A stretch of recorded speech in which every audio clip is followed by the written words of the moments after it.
Hello. Hello baby. আমি তোমার সঙ্গে কথা বলবো না। কেন বেবি, হঠাৎ কি হলো তোমার? কেন মানে, আজকে 25শে ডিসেম্বর গেল, তুমি আমাকে না কোথাও ঘুরতে নিয়ে গেলে, না একটু কেক ও খাওয়ালে। এই ব্যাপার। তা নাও, রেডি হও, চলো বেরোবো। হ্যাঁ সত্যি? যাবো যাবো যাবো যাবো,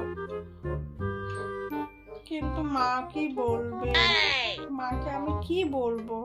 ও মাকে কিছু একটা বলো না, এত তো বন্ধু আছে, কারো একটু জন্মদিন।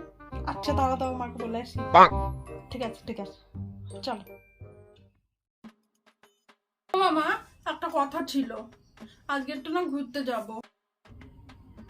কি? কোথায় যাবি? কখন যাবি? এই আজ একটা বান্ধবীর জন্মদিন, সব বান্ধবীরা মিলে যাচ্ছে, কোনো ছেলে যাচ্ছে না, তুমি চিন্তা করো না। এই এখন যাব আর রাতেই ফিরে আসবো। মা যাই না মা, প্লিজ মা। আচ্ছা নে, ঠিক আছে যা। যাবো সত্যি? ঠিক আছে। ওই শোন, দাঁড়া দাঁড়া। কি হয়েছে? এনে ডায়েরি আর এনে পেন। পেন ডায়েরি কি হবে? কেন বুঝলি না?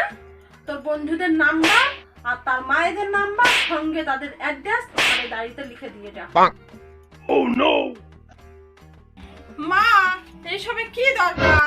আমি তো সব মেয়ে বান্ধবীদের সঙ্গে যাচ্ছি, তুমি কি আমার কথা বিশ্বাস করছো না? দেখো বাপু, নাম্বার যদি দিয়ে যেতে পারো তাহলে দিয়ে যাও, না হলে দিও না।